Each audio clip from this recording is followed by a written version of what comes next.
Hey, good morning, everybody. I'm Larry Jacobs. This is Pre-K-12 Education Talk Radio, and thanks so much for listening to us today. It's going to be a good show. We've got Brian Stewart here today. He's the author of a new book. It's called let me get it here, Barron's Digital SAT Digital.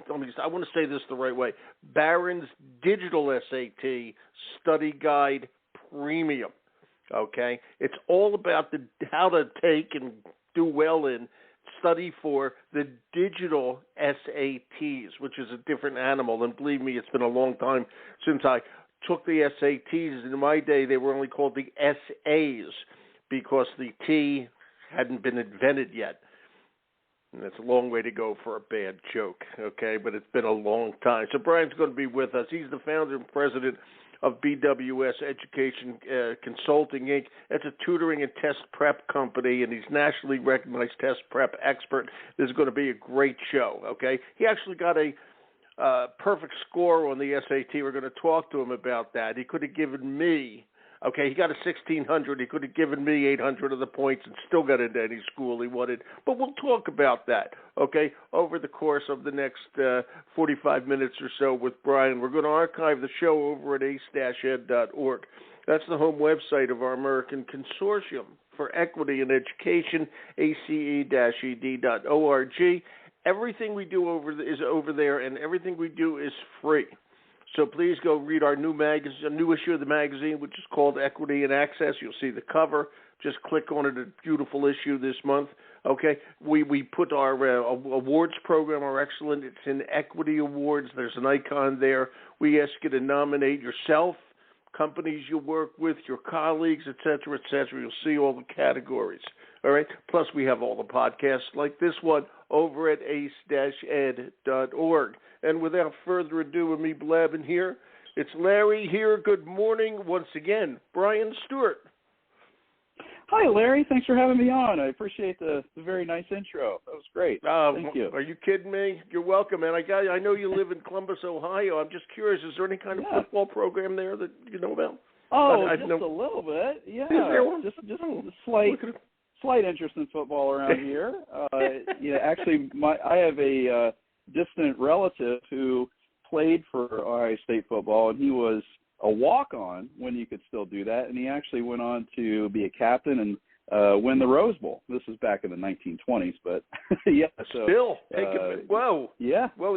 So that means that they will possibly build you a statue, okay, in downtown Park in Columbus. Would this correct? Would that be correct? Who knows? You never know. You never know. Yeah. You never knew. Yep. Brian, tell us about your company, okay? BWS Education Consulting, and and let me just start it off by saying, do you just work in the Ohio area, or do you work all over the country? Yeah, we work primarily in person in Ohio, but then we work with students all over the country. We've tutored students all over the United States, and we have some international clients with online tutoring. That's made it really easy to connect with people. And so I've been doing this about 20 years, and we mainly do ACT and SAT test preparation, and then also college essay advising as well. Yeah. And by the way, I have it linked here, but it's BWS, like Brian. That's right. And BWSEducationConsulting.com, everybody. BWSEducationConsulting.com. You're welcome. Okay. And, I'm curious. I got to ask you this, okay? And how did you learn to do this? Well, what are you? What's your background to learn how to get kids? It's an odd question, but I'm really curious because I was a teacher, but I couldn't teach people how to take the SATs. I can guarantee you that. Yeah. So what I did was when I was in high school, I did quite well on the test. Just when I was there, I just had a knack for doing it. Then I became a high school teacher and started doing some of the test preparation just as a side gig, and then it kept growing through word of mouth, and eventually decided to do it full time. So it was really a lot of trial and error, seeing what students need, and there may have been with things that they missed in school, if they had certain gaps in their knowledge, grammar knowledge, math knowledge, and then trying to fill that in through the tutoring. Yeah. Well, good for you, man. And again.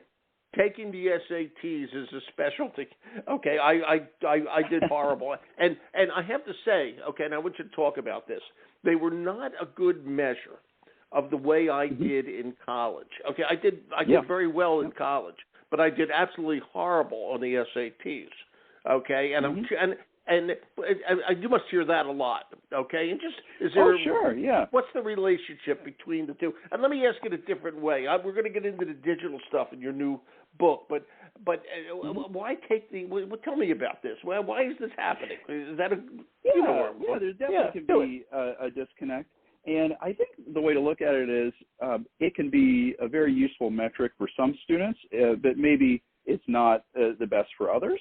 So students I've worked with where it can be particularly helpful, I've had some students where they had an extended illness, maybe for an entire semester, their grades dropped, and they just don't have the grades to show the college what they can do. And then if they can go and take the SAT, do well, and show that to colleges, that can just get them out of into a different level of recognition. Now, if you have a student who has amazing grades, amazing extracurriculars, for someone like that, the test score wouldn't be as important. But for someone who may not have the opportunity to be as involved in extracurricular activities, who maybe had a bad semester, goofed off for in a class or something, it can be a great way to show that they're ready for college. Yeah. Good answer. And so, all right, I remember, and again, this is back as my standing joke. They were called the essays then, because the letter T hadn't been invented. It was so long ago.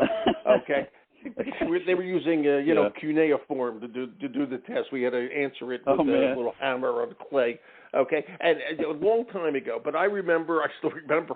Okay, taking my little number 2 pencil or whatever. I think I got that right. And we would go to. I grew up in Philly. We'd go to a specified place. All of us would check in. There'd be a proctor there. Okay, and it was timed and all that sort of stuff. Okay, now, okay, and this is key. I guess they're still doing that to some extent, but now, okay, this is what we're talking about here. It's digital. It's all. Can you do it at home? What's that mean? What is? Yeah, they. So the College Board briefly tried right when COVID hit with the AP exams. They tried doing an at-home version of that, and it didn't go quite as well. So they were just trying to do something because students had prepared for these AP exams, and they wanted to give them an opportunity to do the exam. Yeah, and so this will not be at home. This will be either administered at a school, and students can do it. Yeah, it can be done during the school day, or it will be administered on certain test dates throughout the year. And just at a testing center. So a couple different options for students. Yeah. So I got to ask you this. So theoretically, if a kid wants to take a digital SAT, and I'll just maybe you can help me here. You set it up with your guidance counselor. I'll do it on next Thursday. Can you arrange for me to do it in your office, Mr. Smith? And they can take the digital SAT there like that.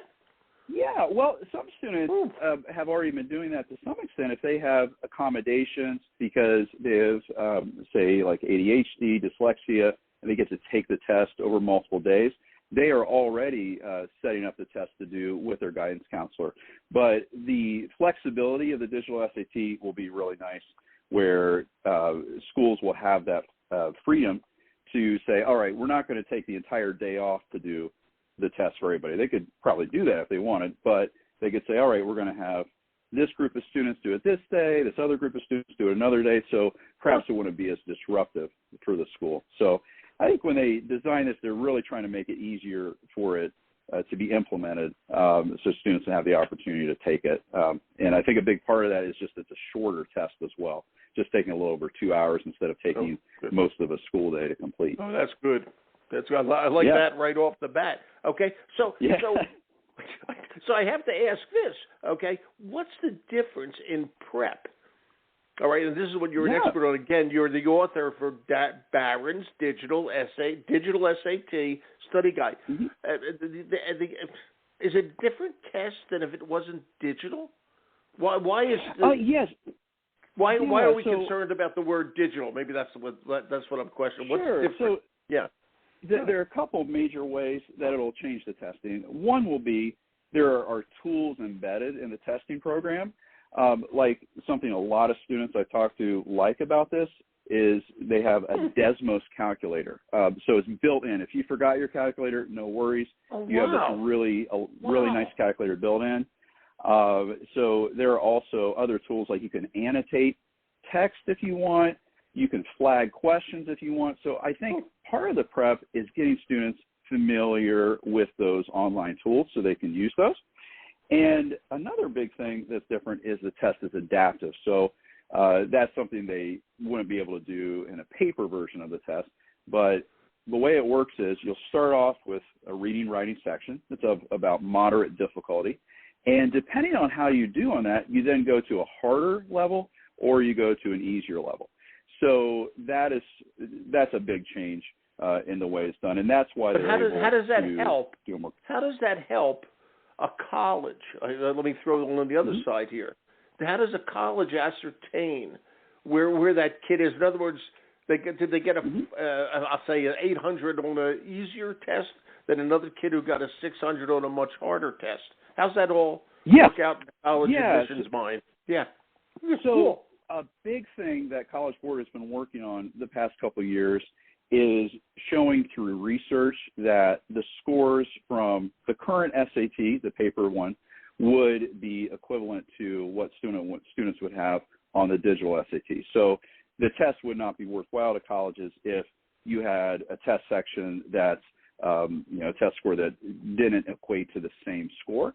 So just to give you an example, when I did AP test grading back in the day, they had a question with an essay that asked about South Asia.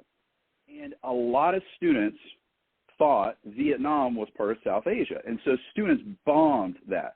They wanted to look more the way they were defining it for the test was looking at the Indian subcontinent. So what happened was the curve for that question was massively adjusted, and you could do a lot worse and still have a really good score. And that's a similar thing, what they do with the SAT. They do a process called equating, where they look at how students perform, and they adjust the curve a little bit to see how, see how difficult the test is. And if you happen to have a tougher test that day, then often the curve becomes more generous, and if it's a little easier, maybe the curve is not as generous. Yeah, so they evaluate that on the back end, and that's part of the reason it takes a little time to get the scores back to make sure that everything is equal there. Yeah, I'm glad they're doing all this, and I did not know they were doing all this. This is very interesting, and I must ask this, and we all know this next statement: some high schools are better than others. Okay, some high schools are much well resourced. Yep. How do the SATs take that into consideration? We're talking about equity right across the board. You don't want kids to be denied a good college because they didn't have the chance in high school, but they have all the brains to do well at a Harvard or a Yale or a Brown or a Williams or whatever. And that's exactly I live on the East Coast, so I'm using the East Coast schools. So there's good ones in the South and the West too. Let me make that point. But go ahead. Okay. Yeah. How do they measure that?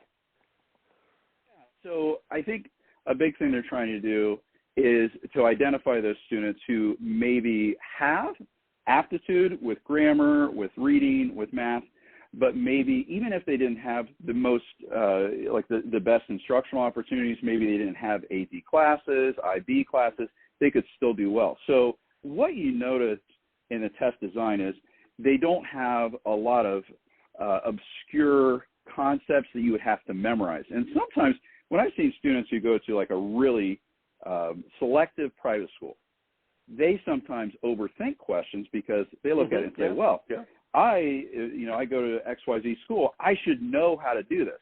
When what they really need to do is figure it out. Look at what's given to them, make sense of it. So there's a big emphasis on math like Algebra 1, Algebra 2. There's no calculus on there. Not every school has calculus. They have shorter reading passages from a wide variety of genres. You don't have to have any specific background knowledge on the topics. So, it gives students who may have that ability the opportunity to show what they can do. So I'll put it this way, when I prepared students in the past for a couple different versions of the SAT, they had questions that were more, like logic puzzles, and there was a guessing penalty, so you had to think, okay, do you guess on questions or not? Yeah. So you had a big conversation about that. So they streamlined it so they don't have a lot of those things that, if you had access to, tutoring, test prep, that you would know, and if you didn't have access to it, you'd be in trouble. So it's a much cleaner, more straightforward test in its current form. So, and I'm asking you a million questions. I want to get into your book and all that stuff, but I have to ask you this. Yeah. In this day and age, okay, every kid knows all the resources that are available to them on the internet or a library or whatever. All right. And, we used to take a test and they'd say, clear your desk. Okay. But my standing joke is no company has ever said to their marketing director, I need a new marketing plan, clear your desk. Okay. We want people to use all the resources, okay, that they can to come up with the right answer. Mm-hmm. And when you're on the digital test, obviously you're on a computer. All right. And can you access resources to help you answer the question, which might be an odd question from my part, but I think it's important to understand that. How does that work? They're on a computer. Yeah. So one nice feature of the test, let's say someone has forgotten geometry formulas, trigonometry formulas. There's a built-in formula sheet throughout the math that students can click on to memorize, to look up formulas they may have forgotten. So that's a really nice resource. That's and great. Fortunately, the questions are designed so the information you need is right there. Like a popular type of question that I think is really cool will be questions about determining the appropriate evidence for a claim. So it would be something like, here is a study, like the summary of a study that these researchers have done, and they claim that this scientific result. And so then the question would be, what would support this claim? What would hurt this claim? And so students have to think about, okay, evidence here, I need to figure out what would support it. And so it's not like the answer would be in a particular resource. It's more like the thought process of figuring that out, which, let's face it, there's so much information out there. Being able to figure out what information is, useful, is based on facts, and what things could hurt certain claims is going to be such a good skill for students to have in this day and age. Yeah. Obviously the world is changing. Okay, and we've got to keep up with this. Are there still paper SATs? Yeah. So do they still exist? Yeah. So this year, for students in the United States, they will still be able to do the current paper form of the SAT. And then international students are already doing the digital format. And then next year, starting in March, it will transition to digital for everybody, unless you have a specific accommodation, which it would be pretty rare to get, where you would get to take a paper-based version. So if someone has some learning situation or medical situation where they can't do it on the computer, then they would be able to take a paper version of the test. And since it wouldn't be adaptive, it would be a little longer for those students. But, yeah, they would have that opportunity if they need to. And I remember the proctor in my day had a whole box of sharpened number 2 pencils, or those big black pencils that were perfect. Mm-hmm. But is who's responsible for bringing the computer and again, that's the tool you need. So is there a testing center? Yeah. Does the school have to provide 45 for whatever computers, or do the kids bring their own, or what? How's that work? Yeah. So what would be ideal is if students can bring a computer they have. A lot of students now don't even have textbooks. They'll have like a Chromebook, or they'll have a tablet that they use for their textbooks, and I'm envious of them. I used to have a giant backpack and carry around my textbooks, and probably got a little hunch from all that. Yeah. But now a lot of students just use those, and so if they have that available, they can. Now, what College Board is currently doing is, if you don't have access to a computer yourself, if you request it when you set up your registration, then they'll get you one. Because Yeah. So, and they've been able to do that at international testing centers where, a lot of students right now are taking it in India and other countries. And, so they're either bringing their own computers or there's one provided to them. So I'll be interested to see if they make that even easier for students here in the United States, when it rolls out, if maybe it might be possible for there to be some computers ready in case someone forgot or what have you. But or if somebody's computer breaks down. Yeah, I mean, it happens. Exactly, yeah. Something like that happens. And if the power goes out, something like that, then the program is such that it will remember where the student was.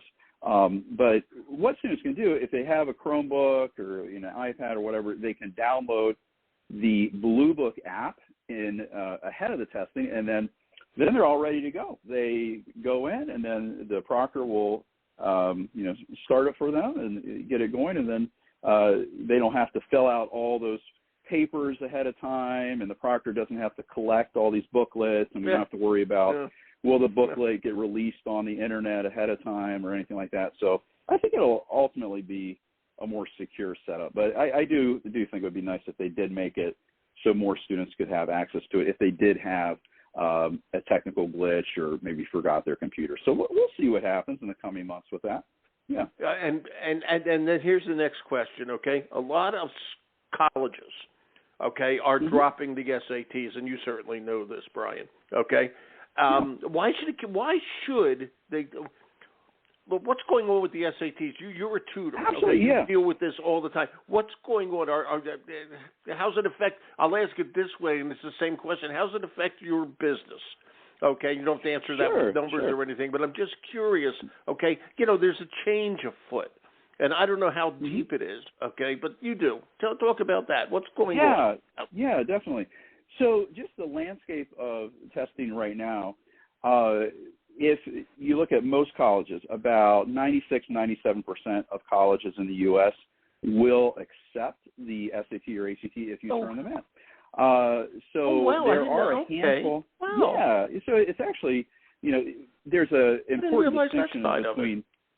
It's like there's test blind. Those would be the schools that don't look at the scores, and we have about half of them are in California, and then there are some liberal arts schools sprinkled throughout the country where we see it. But just to generalize, you have a lot in California with that, and sort of throughout the country it's different. Now, if you look at some different states, like Florida, for example, if you want to go to one of the Florida state universities, they require the test. Other schools like MIT, Purdue, Georgetown, some of the military academies, they also require the test. So you need to look at the particular school. And it's like, I like to put it this way, where there are a lot of things that are optional when you apply to college. It is optional to have letters of recommendation. It's optional to have a detailed list of extracurricular activities. The college would be more than happy to accept your application fee. But something else that's been going on is the colleges have become much more selective, especially you look at like Ivy Leagues. The admissions rates are in the single digits now. So you may have something that's quote unquote optional, but is it really? And it'd be almost like if you applied for a loan and you did so without a credit score, they might be happy to look at your application, but it just makes it easier for the college to know that you're ready to do the work, because a lot of the other factors that colleges need to look at, grades, there's been substantial grade inflation in recent years. So what does an A mean? Yeah. Good point. We have, the college essay where I've had colleagues where they have been approached by parents, hey, could you write the essay on behalf of my kid? And then fortunately they've said no, but that's a concern where there's not a check against that. So the test gives a way that's kind of a level playing field, and students who may not have access to some of these other opportunities can really show what they can do. So, and another thing with that, a lot of places give some substantial merit scholarships based on test performance. So if you look at some places that give national merit scholarships, you can get a full ride plus a stipend at some places. And if you look at a lot of the Florida schools, they have something called the Bright Future Scholarships, where you can get all your tuition and most of your fees paid for if you get a 1340 on the SAT for this coming year. So, yeah, it can be a great way to show you're ready, just another credential. And then it can help save money in terms of tuition, even getting out of introductory courses as well. It can help with that too. Oh, yeah. Really? Really? Mm-hmm. Yeah. Where were you? Will... Where were you when I graduated high school? Oh, okay. So that would have helped. Yeah, if you can save a semester of tuition by getting out of the introductory English, introductory math because of your test score, then that's really helpful. So I tell it's not only it's helpful for yeah. so many reasons, but it's helpful economically right off the bat. Oh okay? Yeah. College. I mean, it's unbelievable. It's not cheap. No, it is not. It is not. And let me ask you this: with all these options, okay, mm-hmm. And maybe you answered this, but I know you gave a number. What percentage of kids? I mean, I don't know if you know this, that go to college are taking the SATs these days. Is it up in the 90s? That's a great question. Okay. Yeah. So what I do know, the College Board is pretty transparent. The colleges themselves have not been as transparent in showing exactly. I'm shocked. How many. Shocked. Yeah.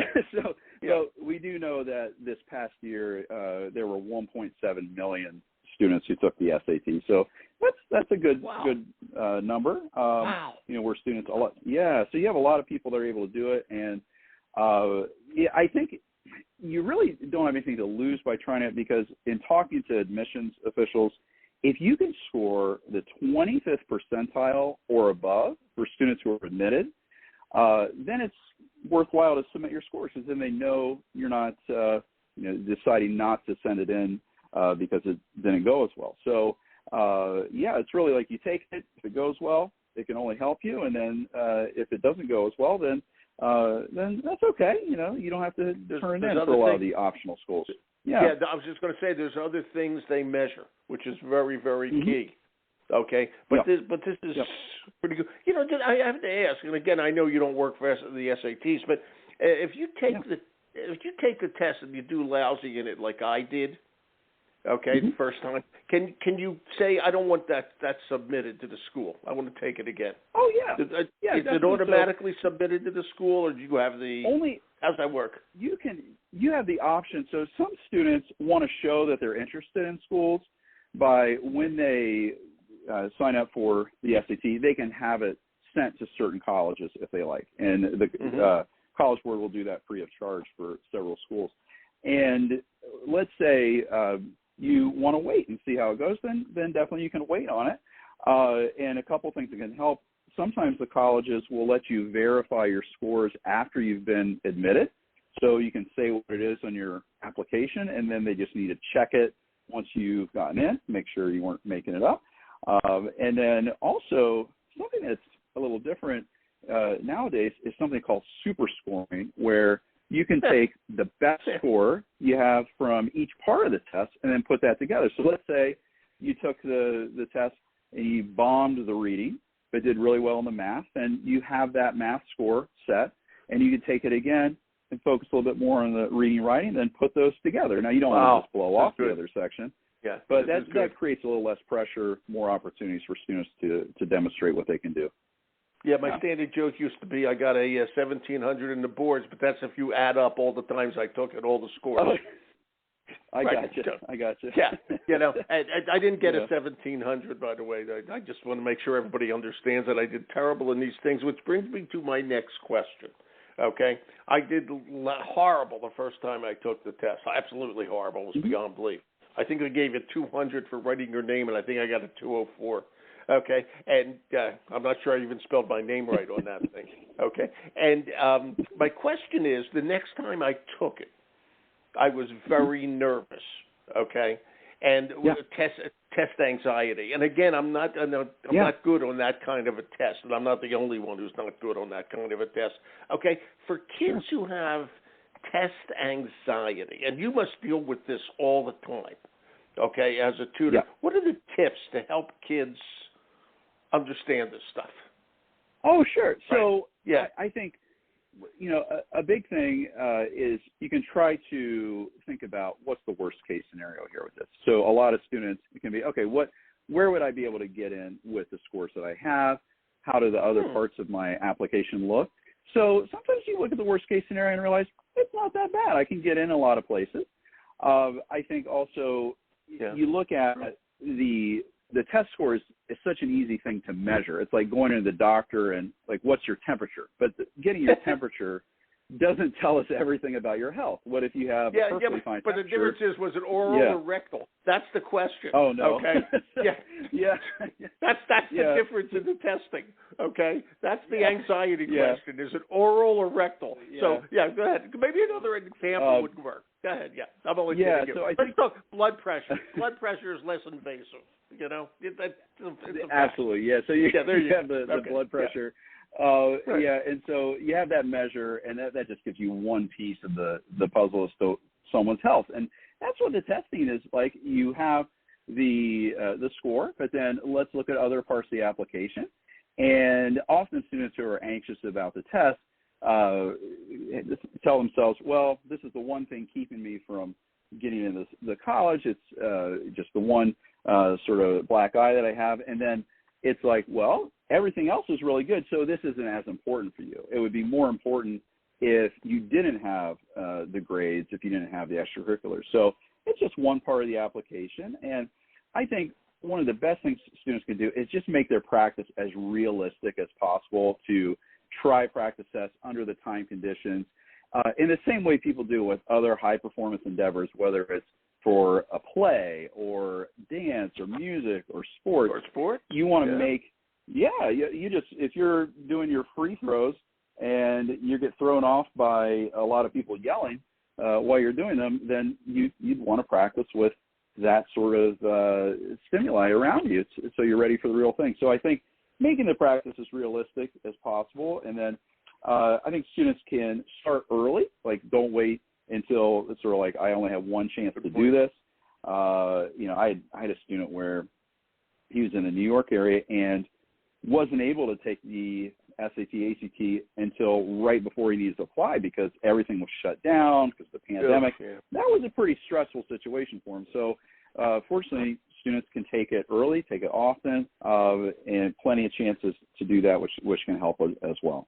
Yeah. Tell us about your book.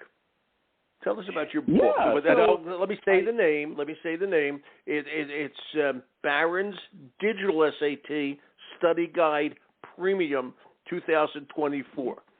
Okay? Tell us about your book. Absolutely. So I think with the new digital SAT, when we have a transition to a new test like this, there aren't a lot of prep materials out there. So there are books put out there are a few tests put out by College Board. But for students who really want to dive in and get tailored practice, want to get help reviewing math concepts, grammar, trying the different question types, I think this will be a really great resource for them. It's what I'm going to use with all my tutoring students and my company we're going to use because it has over 1,800 practice questions with it. So, it's not like someone would need to do all those practice questions, but whatever they need help on, there will be plenty of material and strategies that they can use to focus on those areas where they need the most help. And we have an extensive online resource with the test. So you have it on paper, of course, but then also there's an extensive online resource where students can practice the same sort of format they'd have on the actual digital SAT. And I made a strategy guide also on the online resources that's aligned with those College Board tests, where let's say you've taken one of the official tests and you had some trouble with it. I have review and strategies that are geared towards the tough questions that you may have seen just in that test. So I'm hopeful students will find it helpful. It's been a lot of work getting it together, a lot of early mornings, late nights getting it together, but I think students will find it useful. Yeah. Of course they'll find it useful. Are you kidding? And I mean, it's important. There's another thing, and we talk to a lot of teachers here when we're doing our show, a lot of counselors, et cetera, et cetera. this is the kind of thing that kids need to know about, and schools need to understand that this is out there. Because if they can help their kids do better on the SATs, it reflects so well, okay, on how the school helps the kids. It's that simple. All right, and that's a good thing, and it's just so important. The book will be out this summer, right? Oh, we're in summer. When's the book it's coming out August 1st, and I think it's at a very good price point. Since if you want to get it on the Kindle, it's only $13. It's like in the 30s on paper version, and if you want a free preview, because we understand things can be expensive for a lot of students, you can go to barronseduc.com, and we have a free practice test book that you can do. It's called Preview, Digital SAT Preview. So I'll put a link up here so they can see that. I have it right up here. I'll put the link up here so they can see it. Okay, this is great, Brian. You're doing good work, man. Get these kids into school. Thank you. This is a lot of fun. I really appreciate you being here, man. This is great. Yeah, it was really a lot of fun. Yeah. So thank you. Thanks a lot. You believe me, my pleasure. Okay, it was absolutely excellent. You have a great day. Enjoy Columbus. Okay. Goodbye, Columbus. As We'll we like do. to say. Yeah. Thanks a lot. Okay, it's a good town. Okay, thank you. Thanks, Brian. All right, thanks a lot. Take care. You're welcome. Bye-bye. Wow, what a good guy. Okay, that's terrific. Oh, thanks. All right. Oh, you're still there. Okay, I just hung up on him accidentally. Brian, if you're listening, thank you. Okay, Brian W. Stewart. And by the way, it's BWS educationconsulting.com, and I'll say it again, www.barronseduc.com/digital-SAT. Okay, but I'll link it up here in just a minute. Okay, we're going to archive the show at ace-ed.org. Share it. This is good stuff. Barron's Digital SAT Study Guide. Okay, premium by our guest, Brian Stewart. Everybody, thanks for listening. Have a great day.